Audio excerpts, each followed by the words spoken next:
ಎಲ್ಲರಿಗೂ ನಮಸ್ಕಾರ. ನನ್ನ ಯೂಟ್ಯೂಬ್ ಚಾನಲ್ಗೆ ಸ್ವಾಗತ. ಇವತ್ತು ಮಾವಿನಕಾಯಿಯಿಂದ ಒಂದು ಅದ್ಭುತವಾಗಿ ಒಂದು ತಂಬಳಿಯನ್ನು ಮಾಡೋಣ. ಬನ್ನಿ ಮಾಡುವ ವಿಧಾನವನ್ನು ಕೂಡ ನೋಡೋಣ. ಇವತ್ತು ನಾವು ಮಾವಿನಕಾಯಿಯಿಂದ ಒಂದು ತಂಬಳಿ ಮಾಡೋಣ. ಸೂಪರ್ ಆಗಿರುತ್ತೆ ಊಟಕ್ಕೆ.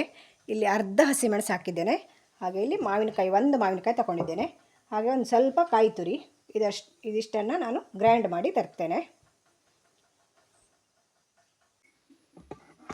ಇದನ್ನು ಈಗ ಗ್ರೈಂಡ್ ಮಾಡಿ ತಂದಿದ್ದೇನೆ. ಸ್ವಲ್ಪ ನೀರು ಕೂಡ ಮಿಕ್ಸ್ ಮಾಡಿದ್ದೇನೆ.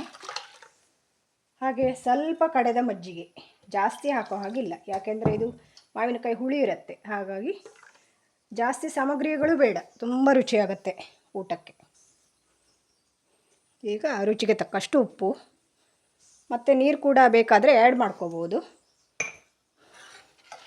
ಕ್ವಾಂಟಿಟಿ ಸ್ವಲ್ಪ ತೆಳ್ಳಗಿರಬೇಕು ಇದು.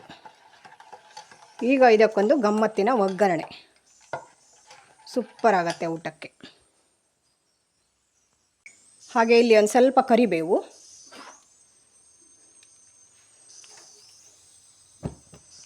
ಮತ್ತು ಒಂದು ಅರ್ಧ ಸ್ಪೂನ್ ಸಾಸಿವೆ, ಅರ್ಧ ಸ್ಪೂನ್ ಉದ್ದಿನಬೇಳೆ,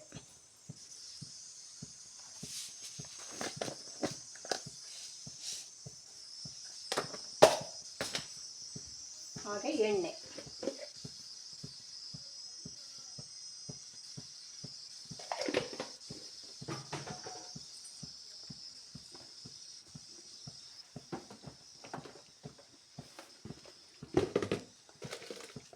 ಒಂದು ಒಣಮೆಣಸು.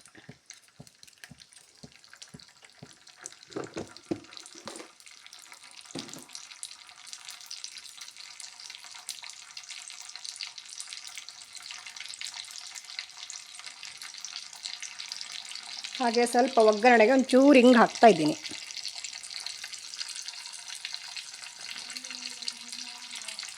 ಸೂಪರಾಗಿ ತಂಬಳಿ ರೆಡಿ ಆಗುತ್ತೆ ಊಟಕ್ಕೆ.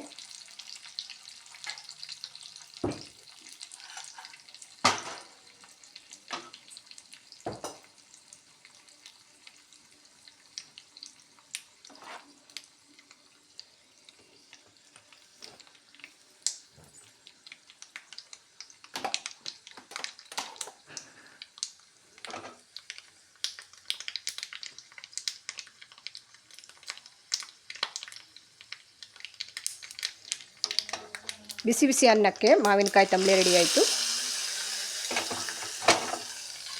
ಒಮ್ಮೆಯಾದರೂ ಟ್ರೈ ಮಾಡಿ. ನನ್ನ ಈ ವಿಡಿಯೋ ಇಷ್ಟ ಆದರೆ ಲೈಕ್ ಮಾಡಿ, ಶೇರ್ ಮಾಡಿ, ಸಬ್ಸ್ಕ್ರೈಬ್ ಮಾಡಿ. Thank you so much. Bye all.